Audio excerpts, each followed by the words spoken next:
ติพันธ์รวมใจรักษามัคคี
สาธุชน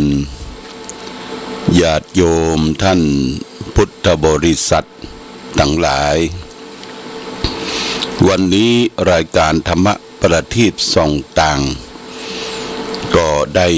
มาพบปะกับพ่อแม่พี่น้องศรัทธาญาติโยมท่านสาธุชนแห่งครั้งนิ่งวันนี้อากาศบรรยากาศก็หนาวพอสมควรบ่ฮ้อนเกินไปแล้วก็บ่หนาวเกินไปก็คือธรรมอากาศน่ะเย็นสบายในตอนเจ้าญาติโยมตื่นขึ้นมาเจ้าได้ยินเสียงนกเสียงกาไก่ขัน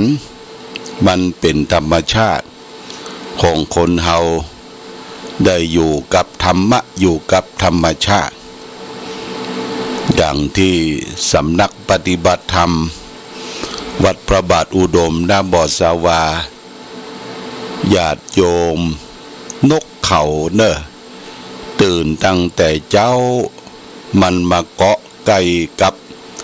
ลานที่เขาจะเอาเข้าไปอ้อยข้าวสารไปอ้อยพออ้อยเข้าสักกำประมาณสัก7 โมงเนี่ยญาติโยมมันก็จะพลูบินลงมาลายดินลายทรายประมาณ50-60 ตัวมันบ่ไปไหนเนอะมันอยู่ใกล้ๆเนี่ยมันว่ามันปลอดภัยแล้วพร้อมกันนั้นก็มีนกเอี้ยงก็ซ้อนมานกเอี้ยงดำนกเอี้ยงนี่มักจะชอบกินข้าวสุกคือข้าวเย็นเก่าจากนกเอี้ยงก็เป็นนกจอกน้อยจากนกจอกน้อยก็มีจ่อน 2-3 ตัวก็มากินร่วมกันแล้วก็มีนกกำปูดนี่มันก็เสาะกินของมันคนเดียวอูดเนี่ยตามใกล้ๆหิมนกกำปูดนี่มันจังไปเสาะลักกินไข่เปิ้นไข่นก เขาพ่องไข่นกเอี้ยงพ่องเป็นหัวขโมยที่ดีนกกำปูดเนี่ยก็มีสัก 2-3 ตัวพร้อมกันนั้นก็มีนกกาเว้านกกาเว้าก็ห้องตั้งหม้อเจ้าหม้อแรงสิ่งทั้งหลายทั้งปวงสรรพสัตว์ทั้งหลายเนี่ยญาติโยมมันอยู่ร่วมโลกเราเป็นธรรมชาติเป็นการอยู่ทำให้ธรรมชาติเนี่ยมีความอบอุ่นแล้วก็มีความม่วนความเย็นอกเย็นใจนี่วัดวาอารามเป็นที่อยู่ที่อาศัยของสรรพสัตว์ทั้งหลายญาติโยมโดยเฉพาะอย่างยิ่งวัดที่มันเป็นป่าเป็นเขาลำเนาภัยอยู่ที่ ลึกๆเด็กๆเนี่ยมันจะมีสรรพสัตว์ทั้งเก่งทั้งกวางทั้งงูปิดงูเห่างูหลามงูเหลิมเนี่ยมีญาติโยมแต่มันเปิ้นบ่ได้ไปทำร้ายมันเพราะว่าสรรพสัตว์ทั้งหลายน่ะเป็นเปื้อนเกิดเปื้อนแก่เปื้อนเจ็บเปื้อนตายเดียวกันเพื่อจึงบัญญัติศีลห้าไว้เพื่อเฮาอยู่ร่วมกันกับปสัตว์ว่าปานาติปาตาเวระมณีสิกขาปะทังสมาติยามิคือเฮาและท่านทั้งหลายคือเว้นจากการฆ่าสัตว์ตัดชีวิตเบียดเบียนซึ่งกันและกันบอกว่าสัตว์เล็กสัตว์น้อยสัตว์ที่มีชีวิตหน่ออินทรีย์รวมมาถึงสัตว์ประเสริฐคือคนเฮาเป็นสัตว์ใหญ่เพราะว่าคนเนี่ยฉลาดกว่าสัตว์ทั้งหลายรอบรู้ในทุกสิ่งทุกอย่างและไปนิพพานได้คือความสงบเย็นได้ก็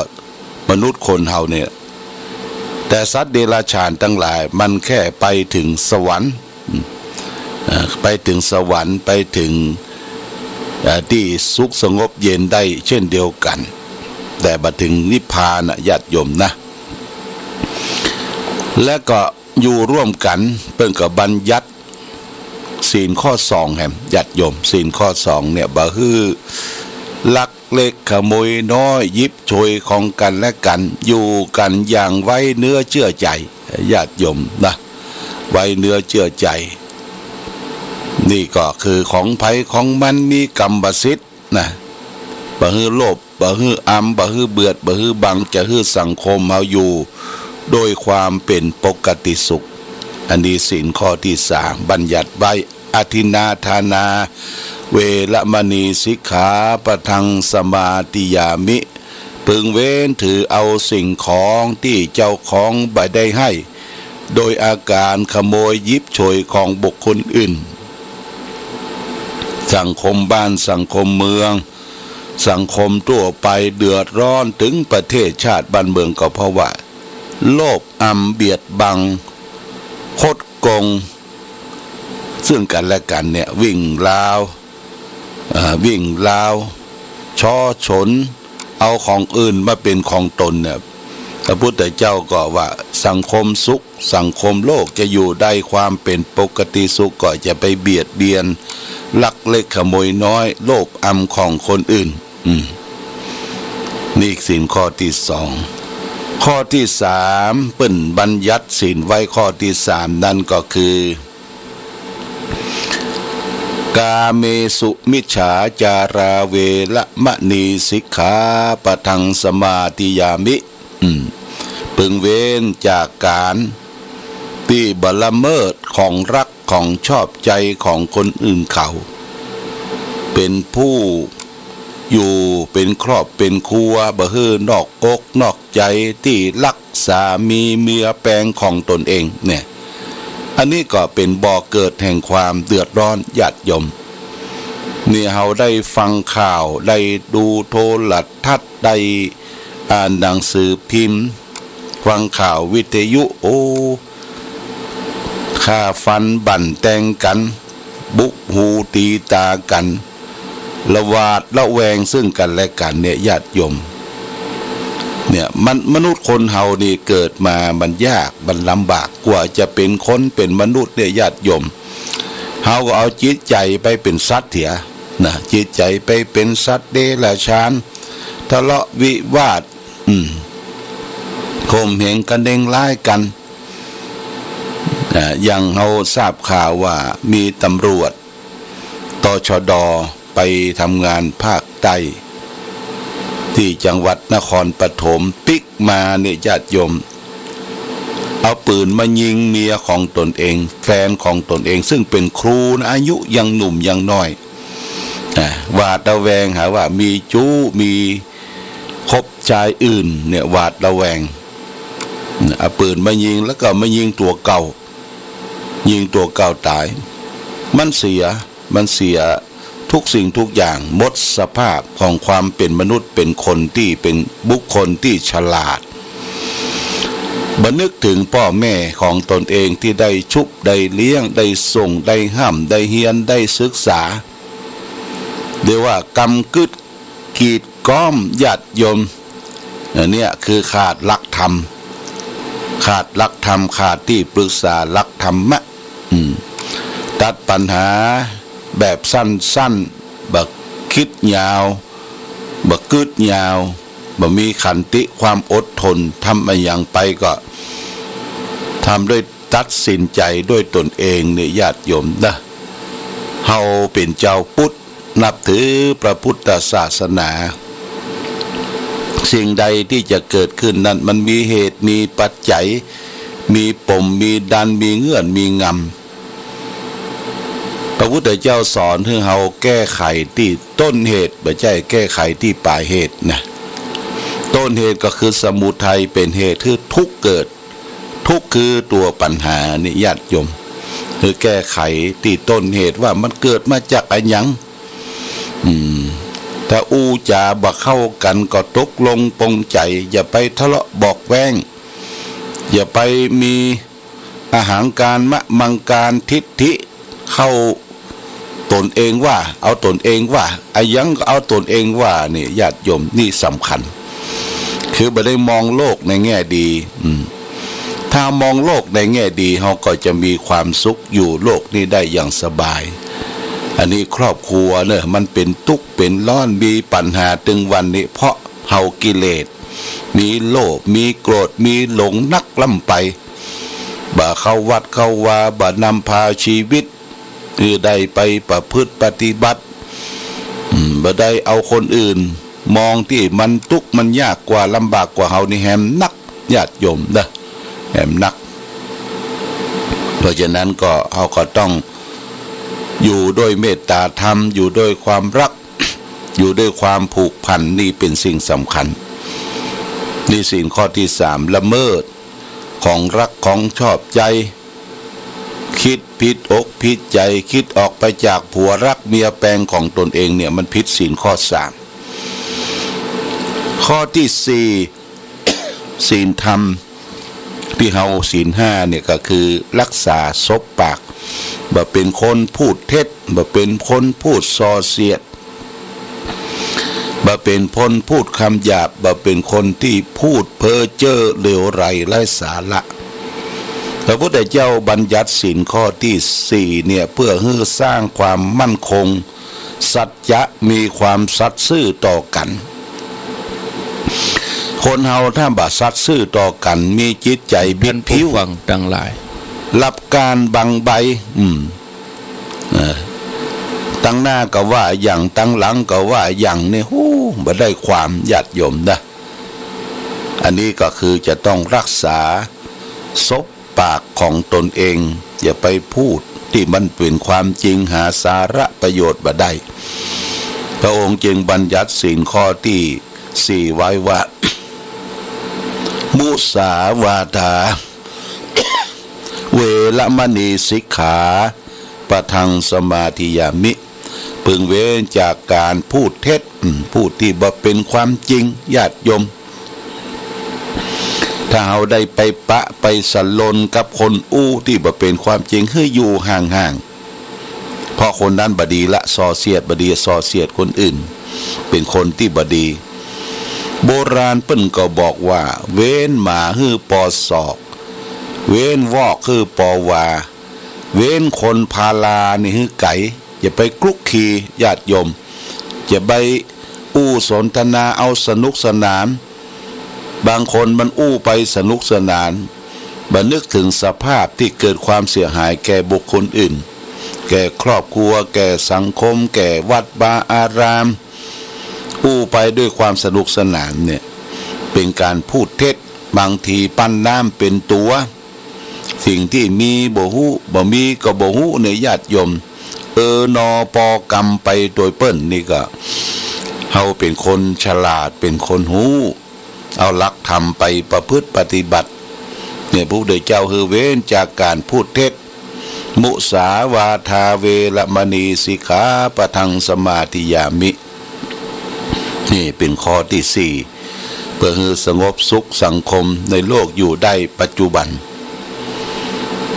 ศีลข้อที่5สุราเมรยะมัชฌะปมาทัฏฐาเวรมณีสิกขาปะทังสมาธิยามิศีลข้อที่5เนี่ยพึงเว้นจากการเสพสุรายาเมาอันเป็นเครื่องดองของเมาอันเป็นที่ตั้งแห่งความประมาทยุกยาบงยาบ้ายาอียาเครวมอยู่นี่หมดญาติโยมรวมอยู่ที่ข้อ5พึงเว้นจากการเสพของมึนเมาคือโทษคือตาญาติโยมได้ฟังข่าวแล้วโอ้สลดจิตใจในปัจจุบันไปทางไหนเนี่ยก็มีด่านเกิดเอาไปทางจังใหม่นี่ก็2ด่านที่ชัยประการนี่ก็ด่านบ้านอายแล้วก็ไปถึงเจียงดาวก็ด่านแก่งปันเต้าญาติโยมเตี้ยรถจะฝั่งไปเนี่ยทำเวลาโอ้รถเปิ่นเกิดเรื่องอย่างก็ถามว่าเกิดหายาเสพติดว่าก็แสดงว่าคนกล้าคนขายทำลายชาติเยาวชนของเฮานี่ยังมีอยู่ญาติโยมนะแต่ว่าอาตมาก็ได้เคยไปหลายประเทศญาติโยมไปประเทศที่มันเจริญอย่างประเทศอเมริกาประเทศญี่ปุ่นประเทศที่เพิ่นเจริญนะญาติโยมอย่างประเทศจีนเนี่ยเพิ่นปัจจุบันเนี่ยด่านตรวจคนด่านต่างๆที่รถสัญจรไปมาเนี่ยเพิ่นบ่มีละเพิ่นใจกฎหมายอย่างเคร่งครัดญาติโยมนะกฎหมายถ้าไผกล้าไผขายไผเสพเปิ้นจับเปิ้นยับนี่กฎหมายเคร่งครัดยึดทรัพย์ยึดหยังหมดนะบางทีก็ประหารชีวิตเพราะทำลายชาติบ้านเมืองเนี่ยญาติโยมทำลายชาติบ้านเมืองนี่เขาไปตามถนนหนทางต่างๆนี่โอ้ถนนสะอาดสะอ้านอย่างประเทศจีนนี่ก็เคยไปหลายครั้งก่อนมาเปิ้นบ่พัฒนาบัดนี้เปิ้นพัฒนาหมดถนนหนทางดี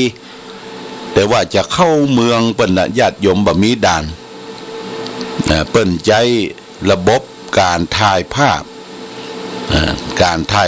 รถจะเข้าจะออกเนี่ยเปิ้นถ่ายภาพพับเป๊บเช็คเอ็กซเรย์ไปในตัวบ่ใจคนนะก็ทำให้ประเทศชาติบ้านเมืองของเปิ้นเนี่ยไปไหนคล่องแคล่วว่องไวบ่ต้องมีกลวยบ่ต้องมีด่านบ่ต้องมีคนเปลืองที่มาอยู่ตามถนนหนทางเขาสังเกตว่าตำรวจทหารเนี่ยอยู่เกิดถนนหนทางก็แสดงว่าประเทศเฮาเนี่ยยังบ่เจริญเตื้อญาติโยมนะประเทศญี่ปุ่นเนี่ยโอ้ประเทศเปิ้นสะอาดสะอ้านเสาะหาตำรวจทหารนี่บ่มีแต่เปิ้นใช้ระบบคอมพิวเตอร์ดูถนนหนทางและระบบแจ้งภัยถ้าแจ้งภัยโทรศัพท์ไป191กา199กาอย่า3นาที5นาทีเนี่ยเปิ้นจะมาถึงแล้วคือระบบอย่างนี้ประเทศอเมริกาก็เหมือนกันเปิ้นเจริญนะญาติโยมนะถ้ามีเหตุเพศภัยอันใดเกิดขึ้นเนี่ยเปิ้นเตรียมสแตนบายไว้ตลอดเวลาแต่นำหนทางเนี่ยก็มีสลามบกหรือว่าตำรวจทางบกตำรวจที่ดูแลถนนหนทางตามไฮเวย์ตามต่างๆขี่รถฝั่งฟ้าวนี่บ่ได้เปิ้นจำกัดขีดในโซนของโรงเรียนเนี่ยโซนของโรงเรียนโซนของชุมชนแออัดเนี่ยเพิ่นจะขี่รถแบบคืออยู่ในลิมิตอยู่ในความเรียกว่า40-50กาถ้าออกไฮเวย์ออกถนนหลวงนี่ขี่ช้าก็บ่ได้ละญาติโยมเปิ้นบังคับมือขี่ตามลิมิตเปิ้น80-90อันนี้ได้ไปหันได้ไปหู้ได้ไปทราบ หันบ้านเปิ่นประเทศชาติบ้านเมืองเปิ่นการกุ่งรุ่งเรืองเจริญบ่มีด่านที่จะตรวจค้นเรื่องของยาเสพติดเรื่องของมึนเมาถึงเล่ากันมันจะยมนะเล่าสุราเนี่ยเปิ้นบ่ไปเสียเวลากับสิ่งเหล่านั้นคือบ่ไปนั่งกันห้อมล้อมตั้งแต่เจ้าถึงค่ำถึงเย็นบ้านเฮาเนี่ยยังก็ฉลองนะมีงานศพงานซากคนที่จะกางเต็นท์กางยังทำความสะอาดกางเต็นท์กันยังเอาละเริ่มละแล้วช่วงงานศพนั้นกินกันตลอดเวลาในโรงครัวในห้องอาหารที่จัดทำเลี้ยงแขกก็มีแต่เหล้าแต่สุราบางศพบางงานนี่เสี่ยงเงินเป็นหมื่นญาติโยมหลายหมื่นขวดกองทะลึบขวดเหล้าขวดเบียร์ขวดสปะก็เฮาเสียไปโดยบ่ใจเหตุอันนี้อยากจะให้เราและท่านทั้งหลายได้คิดพิจารณาถึงศีล5ข้อที่5เนี่ยเพิ่งเว้นจากเสพสุรายาเมาอันเป็นเครื่องดองของเมาอันเป็นที่ตั้งแห่งความประมาทโทษของการเสพสุราเนี่ยมันมี6ประการดังเป็นผูกเป็นคำกรสอนใจไว้ว่าอันสุราเมรัยใครเสพติดพาชีวิตมืดมนจนฉิบหาย1ทรัพย์สินของตนนั้นพลันวอดวาย2อาจตายด้วยทะเลาะเพราะความเมา3เจ็บป่วยด้วยโรคาพยาธิ4คนตำหนินินทาพาอับเฉา5หน้าด้านหนักหนาเวลาเมา6ปัญญาเขาหดหมดสิ้นเนี่ยมีโทษถึง6ประการญาติโยมโรคภัยไข้เจ็บโรคที่เกิดขึ้นจากพิษสุรานี่1โรคทอมซินอักเสบกินข้าวมันไปเผาญาติโยมมันมีเมทิลแอลกอฮอล์เนี่ยแอลกอฮอล์เนี่ยยิ่งเหล้าเถื่อนเหล้าที่พิษเองทำเองต้มเองเนี่ยดีกรีมันก็หนักแล้วก็บางที่บางแห่งบอกว่าจะฮื้อดีกรีของเหล้ามันฉุนมันขึ้นดีกรีแห้งเนี่ยเอายาพิษเขาใส่ว่าญาติโยมนะยาพิษก็ใส่ที่เขาเล่ากันว่าบางทีเอาหญ้าคาเนี่ยไปจุ่มกัมม็อกโซนเนี่ยยาฆ่าหญ้านี่นะจุ่มแล้วเอาไปจุ่มที่เหล้าดองเหล้าขาวมันเละเวยมันคืนตัวคนเฮาก็บ่ฮู้ที่บ่ฮู้นี่เพราะมันมีอวิชชาสนุกสนานกินไปเพลิดเพลินกลัวมันร่างกายเฮานี่อดรนทนได้มีความต้านทานอยู่เป็นอย่างเตื้อตอนที่ร่างกายอดรนทนบ่ได้นะครับเป็นตับเป็นปอดเป็นทอมซินเป็นโรคกระเพาะทุกทนทรมานญาติโยมนะทุกทนทรมานบางคนกินเหล้าติดเหล้าเป็นลิซึมหมายความว่าถ้าบ่ได้กินเนี่ยมันส้มปากมันมีอย่างขาดขึ้นมาจะต้องจึ้มอยู่ตลอดเวลา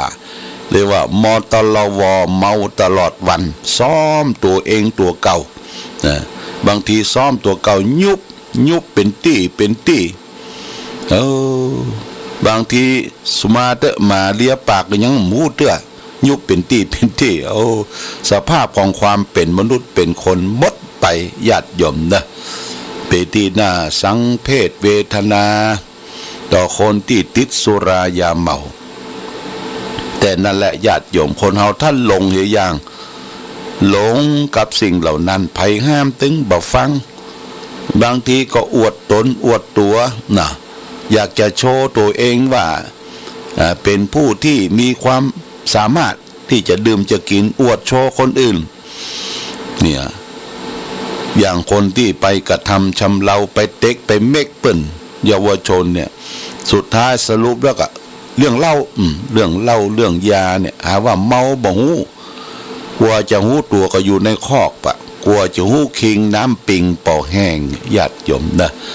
อันนี้ก็เรื่องของศีล5นี่เฮารับจากตูเจ้าไปก็พึงประพฤติปฏิบัติ เป็นศีลประจำมนุษย์คนเฮาทุกคนที่จะพึงประพฤติปฏิบัติถึงแม้ว่าบ่ได้รับจากผู้เจ้าพระสงฆ์บ่มีการมีงานเฮาก็ปฏิบัติด้วยตนเองตื่นขึ้นมาก็พึงเว้นจากการฆ่าสัตว์ตัดชีวิตเบียดเบียนสัตว์เล็กสัตว์น้อยมีเมตตาธรรม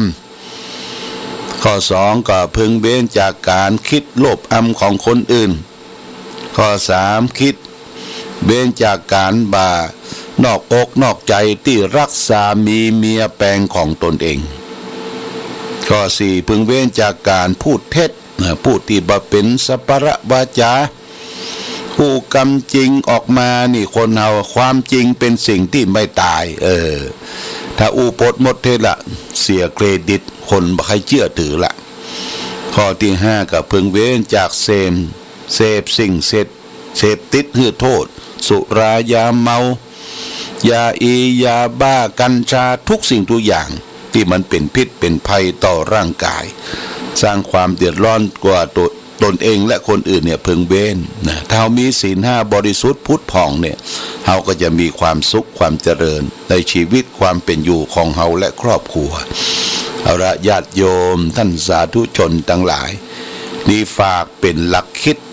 ชีวิตจะสดชื่นแจ่มใสโดยปัจจัยที่เราจะต้องน้อมนำธงชาติและเพลงชาติไทยเป็นสัญลักษณ์ของความเป็นไทยเราจงร่วมใจยืนตรงเคารพธงชาติด้วยความภาคภูมิใจในเอกราชและความเสียสละของบรรพบุรุษไทยประเทศไทยรวมและเชื้อชาติไทยเป็นประชารัฐผ้าไทยของไทยทุกส่วนอยู่ดำรงคงไว้ได้ทั้งมวลด้วยแค่ล้วนหมายรักษาพันยินไทยนิรักสงบแต่ถึงรบไม่กล้าเอกราชจะไม่ให้ใครคุมขีสละเลือดทุกอย่างเป็นชาติทะเลถ้าเดินประเทศชาติไทยก็เวทีชัยชโย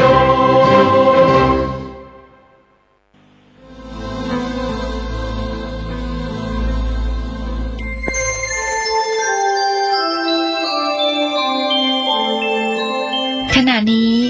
ท่านกำลังฟังสถานีวิทยุกระจายเสียง FM 104.5 เมกะเฮิรตซ์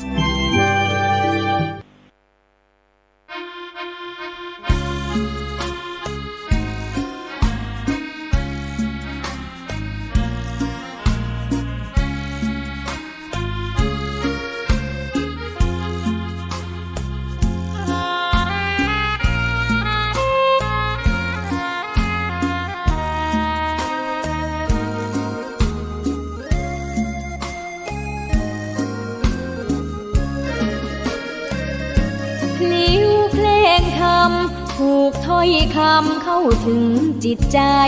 ฟังรายการวิทยุเสียงใสส่งถึงใจไปสู่ปลายนาสารธรรมน้อมนำมองพระศาสดาบอกผู้คนทั่วลาหันมาเข้าวัดฟังธรรมคลื่นเสียงนี้เป็นคลื่นธรรมะจากใจส่งถึงบ้านไกลบ้านไกลฟังได้สุขใจล้ำยามดึกดื่นค่ำคืนมีงานต้องทำเป็นคลื่นสารธรรมเน้นย้ำธรรมะเพื่อนใจเสียงคลื่นธรรมบอกหลักธรรมให้คลายความเหงาฟังเสียงธรรมะเบาเบาบอกเล่าถึงคนบ้านไกลสื่อธรรมะบอกลดละระหว่างด้วยใจสื่อไปถึงสวงในเข้าใจหลักธรรมหลักดีลิ้วเพลงธรรมผูกสัมพันธ์จิตใจร่าเริงฟังสาระธรรมะบันเทิงรื่นเริงในชีวิต ามวันว่างเดินทางไปเยี่ยมสถานีนัดพบกันน้องพี่วันนี้วันดีวันเสาร์สวดมนต์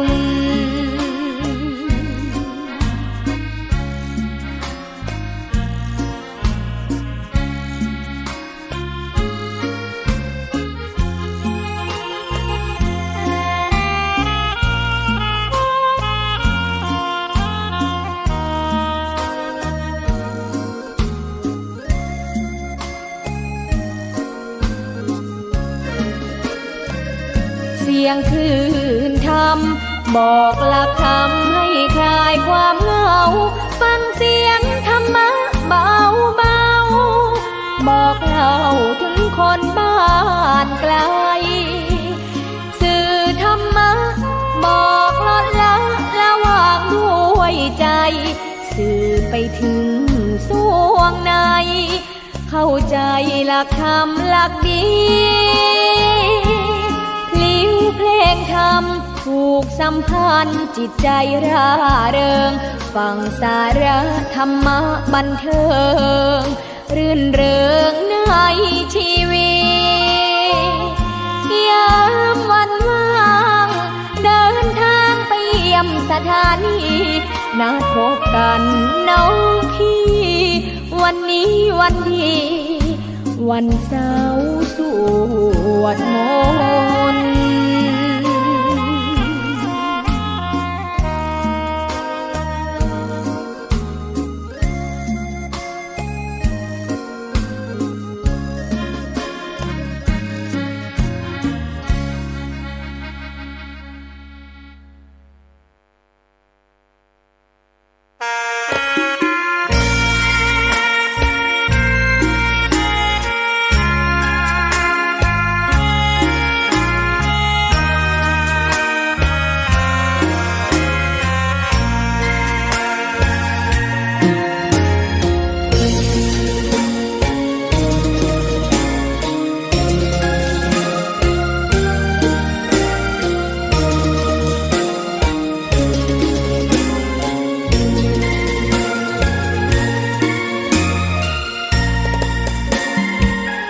ดอกบัวดอกหนึ่งตึงใจไว้เพื่อบูชาแด่องค์พระศาสดาสัมมาสัมพุทธเจ้ามีความงามเงียบไม่เปรียบเทียบเขาเทียบเราใครมองไม่งามช่างเขาแต่เจ้าก็คือดอกบัวด้วยความสัตย์ซื่อยึดถือความดีเป็นหลักใครรักไม่รักก็ไม่จมปลักมองมัวเมื่อโผล่พ้นน้ำก็เห็นความงาม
น้อยเฝ้าคอยคนที่ใจบุญ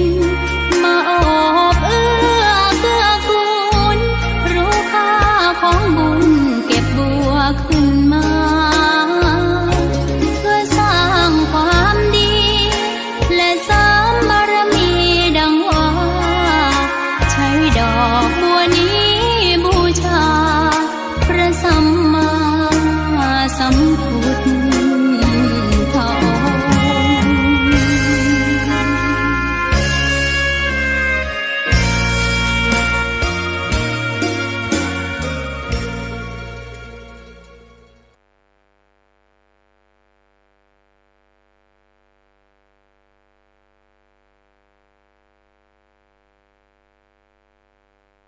รายการต่อไปเป็นรายการถ่ายทอดสดจากสถานีวิทยุกระจายเสียงพระพุทธศาสนาแห่งชาติและสังคมจังหวัดเชียงใหม่ได้รับการสนับสนุนกำกับดูแลโดยคณะทำงานการจัดตั้งสถานีวิทยุพระพุทธศาสนาแห่งชาติตามมติมหาเถรสมาคม